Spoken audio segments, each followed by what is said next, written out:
What's going on, guys? This video is going to be all about the new 4-star Geo support Yun Jin.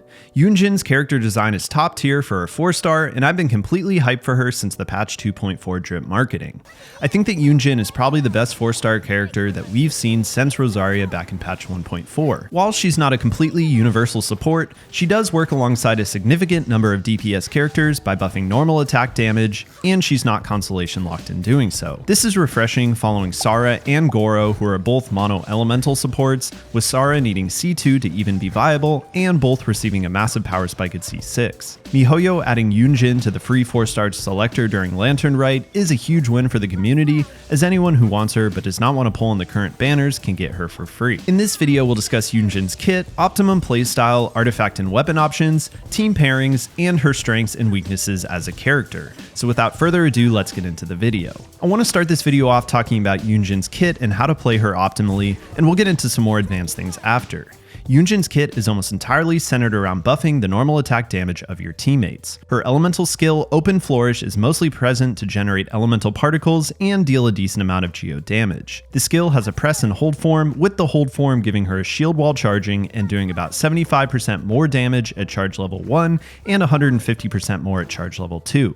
The press form generates 2 elemental particles, with the charge level 1 and 2 both giving 3 particles. Just like Beto's second passive talent, if Yun Jin uses this skill right as she is hit, the charge level 2 skill damage will occur without her needing to fully charge. This is the optimum playstyle, as you'll generate the maximum amount of particles without losing DPS while her skill is charging. She does have some energy issues, so charging to level 1 or 2 will usually be ideal, with the choice to charge for longer depending on your damage potential. Where Yun Jin's support lies is in her elemental burst, Cliffbreaker's banner. Her burst deals AoE damage scaling off her attack and grants everyone in the party a normal attack buff that lasts 12 seconds and is on a 15-second cooldown. The buff scales with their defense and skill talent level, reaching 58% of her defense at talent level 10. For a well-built Yun Jin at talent level 10, this will add about 1500 damage to the normal attack of her teammates before any damage bonuses or crit multipliers. Yun Jin's second passive talent gives an additional buff to teams consisting of multiple elements and adds up to 11.5% of her defense as additional damage,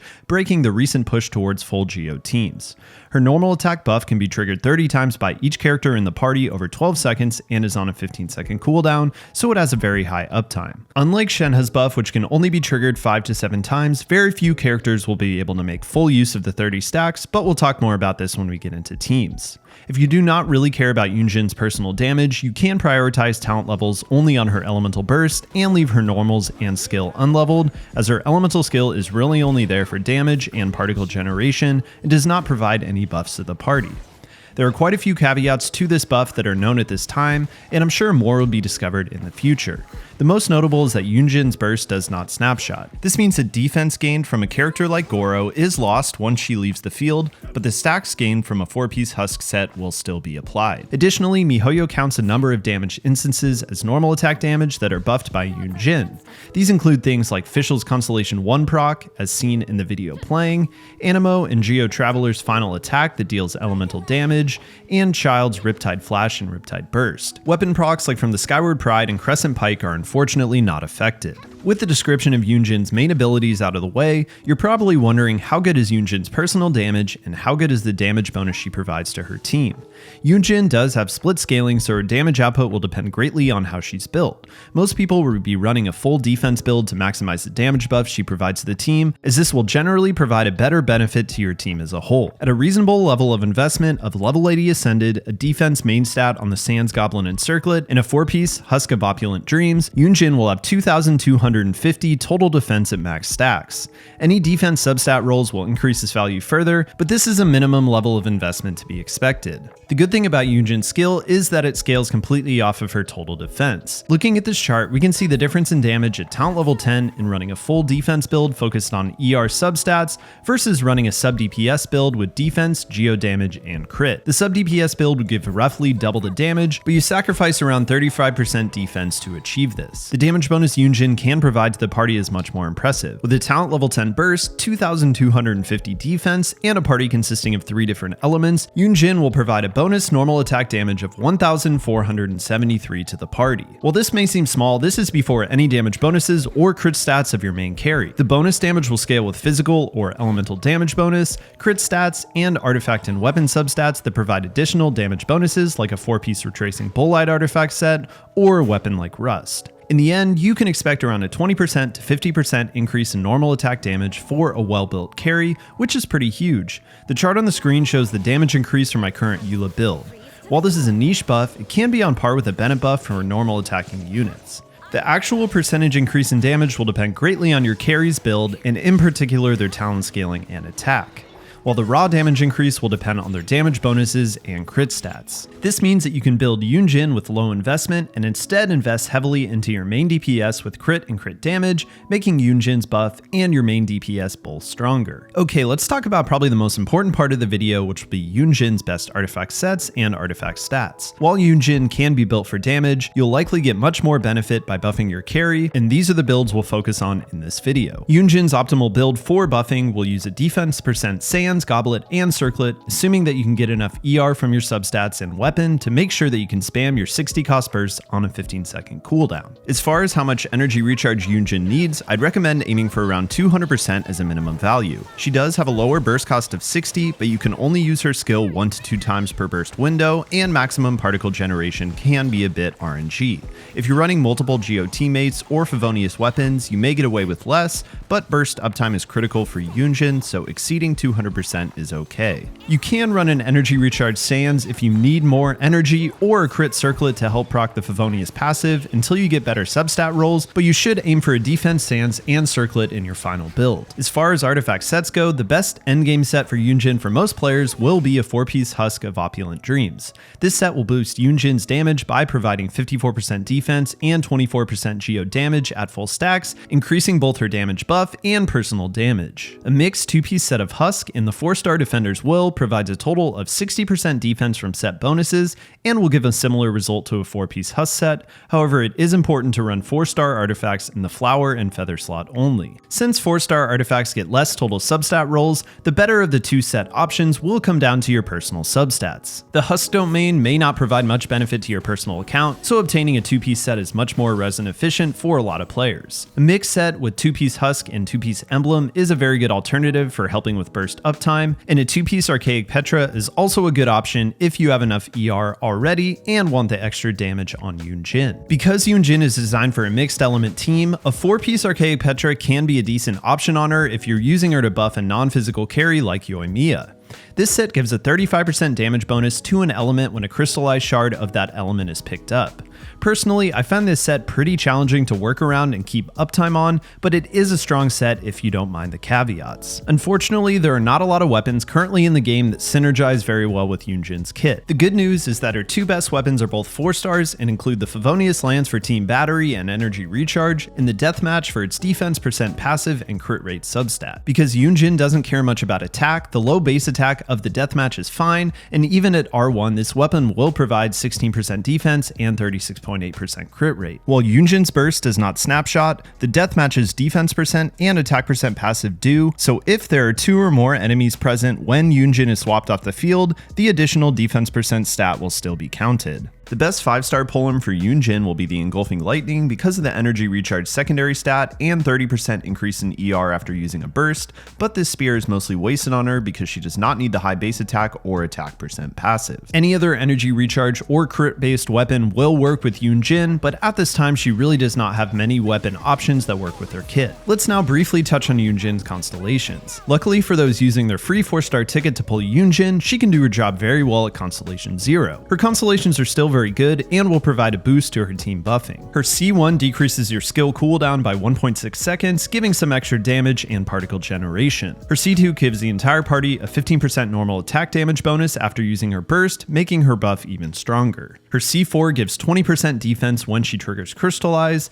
again increasing her buffing potential, and her C6 gives the party 12% increased attack speed during her burst duration. The only other characters currently in the game that provide an attack speed increase are Constellation 2G Jin, who gives 15% attack and movement speed bonus, and Chong Yun, who provides an 8% normal attack speed buff. While getting a Constellation 6 Yun Jin may take some time, it should be less RNG than getting 3 copies of a standard banner 5-star, and it is more widely useful than Chong Yun's buff due to his cryo infusion only being desired for more niche team compositions. An attack speed bonus is very strong for most DPS characters and can provide a very significant DPS increase. As a low spender, I think that Constellation 2 or 3 is a good place to stop, but C6 is definitely her highest value constellation. Let's talk about the characters that Yun Jin synergizes well with before wrapping up the video. A normal attack buff can benefit a large number of DPS characters, but normal attacks are really only utilized as the main source of damage for a few popular carries. These include Yoimiya, Child, Eula, Razor, Noelle,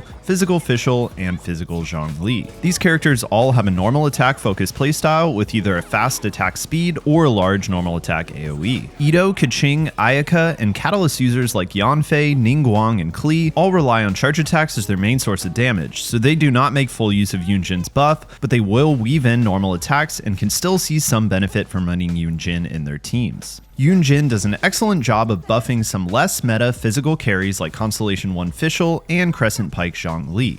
These characters are single target focused but have very high attack speeds that allow them to easily consume all or most of Yun Jin's 30 stacks. Zhongli hits a total of 9 times per attack rotation, while Fischl can hit 10 times per rotation at Constellation 1 if Oz is not on the field. Yun Jin also provides Geo-Resonance to a physical Zhongli comp for an additional 15% damage bonus. Yoimiya will likely be the character that benefits most from Yun Jin's damage buff and C6 movement speed buff. Yoimiya has a very high attack speed and is probably the strongest normal attack character currently in the game because of her high attack speed and damage multipliers. Additionally, bow and catalyst users do not suffer from hit lag like melee users do. Hit lag is something that occurs when melee users attack enemies and is especially exaggerated when attacking mid-arterial shields, meaning that melee characters like Eula can use less of Yun Jin's stack during her burst rotation. I do believe that Yun Jin will be a staple support in Yoimiya compositions, with my recommended Yoimiya team consisting of Yoimiya, Kazuha, Bennett, and Yun Jin. You could argue that she does not work as well in a Noelle team, as her teams tend to contain several Geo characters,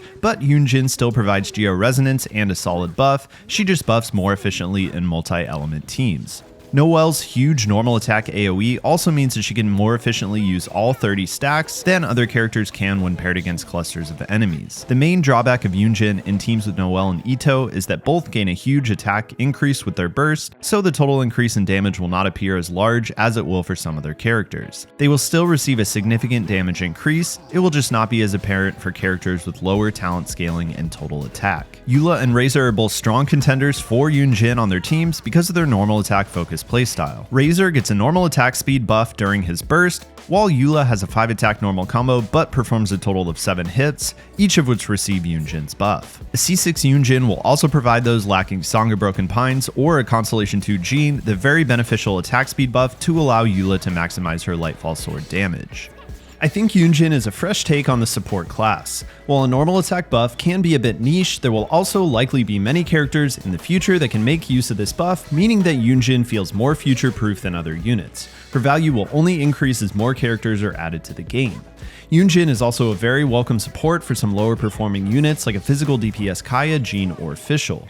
These units do not have high talent multipliers on their normal attacks like some more meta carries, and they'll see the biggest overall damage increase from Yun Jin's flat damage buff. Yun Jin is very easy to build compared to a lot of support units, as she really only needs defense and energy recharge to function, which is always welcome when we're continuously farming artifacts for new characters. And Yun Jin at Constellation 6 is able to provide an increase in attack speed that was previously only available to whales through select weapons and Constellation 2 Jin. The main drawbacks of Yun Jin are that her weapon options are definitely limited at this time, meaning that some players may not have her best weapons available, or these may be dedicated to other units. On top of this, she can be hard to work into existing comps. As the game ages and more meta supports are added, it becomes harder to justify replacing an existing character in your comp with a new one. Thank you guys so much for watching. If you made it to the end of the video, consider leaving a like and subscribing for more Genshin content like this. I'll see you guys soon for the next video. Peace.